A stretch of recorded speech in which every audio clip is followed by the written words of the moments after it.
Students, ये numerical enthalpy of combustion पर है। इसमें कंबस्शन के बारे में मैं बता चुका हूँ आपको अपने वीडियो में कि एक मोल सब्सटेंस को हीट करने पर जो एनर्जी निकलती है।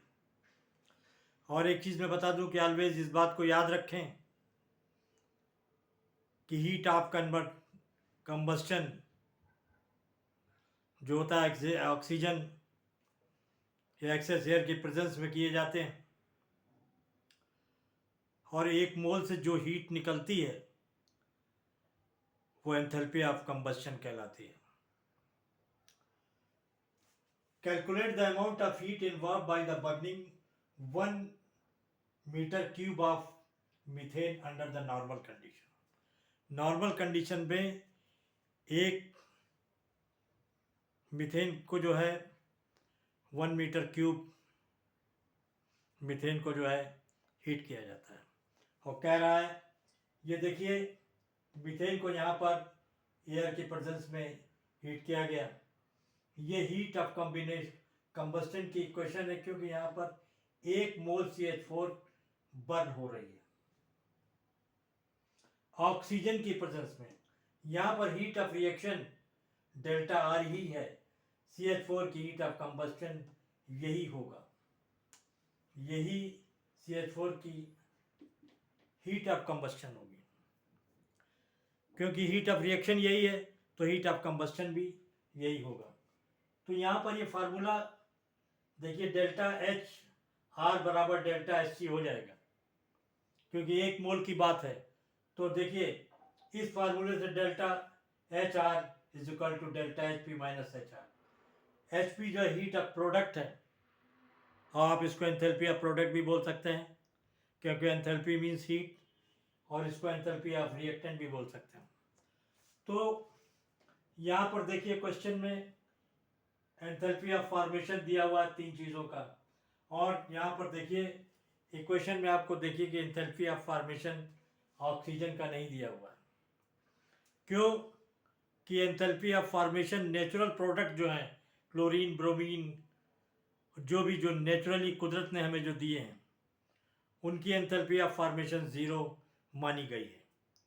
तो इसलिए यहाँ पर उसकी वैल्यू नहीं दी गई है, और उसकी वजह से आपको न्यूमेरिकल में भी वैल्यू को पुट करने की ज़रूरत नहीं है। अगर पुट करना है तो आप 0 पुट करिए, और 0 पुट करने से आंसर पर कोई फ़र्क नहीं पड़ता। तो देखिए यहाँ पर delta H R is equal to delta H P H R, इस घटाने के बाद ये कैलकुलेशन आपकी आती है -920 किलो जूल एनर्जी जो है इस रिएक्शन में निकलती है। अब ये कह रहा है कि 1 मीटर क्यूब मीथेन को बर्न करने पर कितनी निकलती है। 1 मोल की जो होता है उसमें अंडर नॉर्मल कंडीशन 22.4 लीटर होता है। कितना होता है? 22.4 लीटर।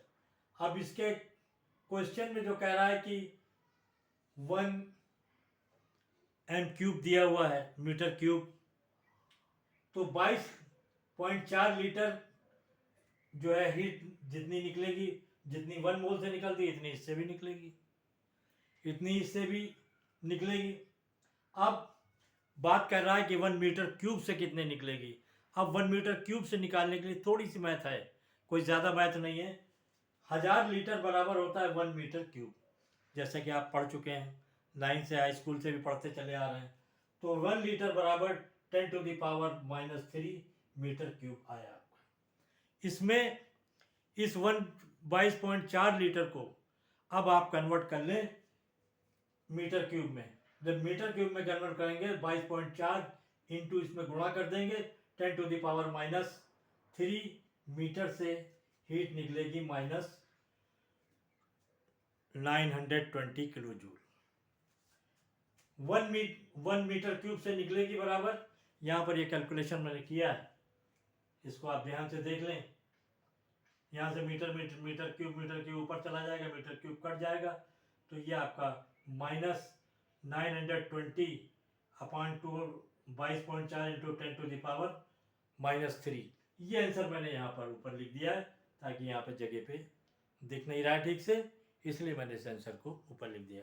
उम्मीद है बहुत हल्का सा न्यूमेरिकल है, लेकिन फिर मैं आपसे कहूँगा कि देखिए यहीं पर 1 मिनट का कैलकुलेशन है। अगर आपका कॉन्सेप्ट क्लियर है तो यहाँ पर थोड़ी सी कैलकुलेशन है 1 मिनट के अंदर की और 1 मिनट के अंदर की कैलकुलेशन।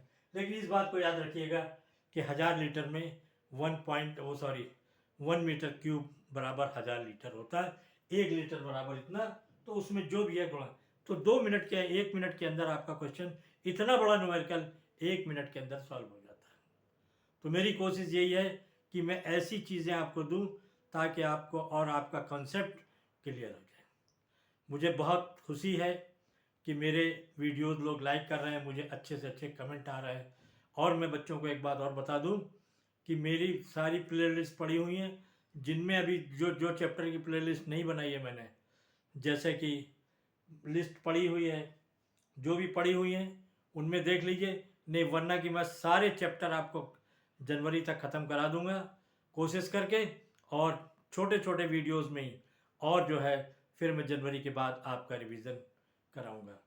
और तो फिर आपका अच्छे से रिवीजन, और क्योंकि रिवीजन इसलिए कराऊंगा, और बाकी तो इन छोटे छोटे वीडियोस को आप पढ़ते जाइए, ये आपका रिवीजन भी होगा और आप याद भी कर लेंगे।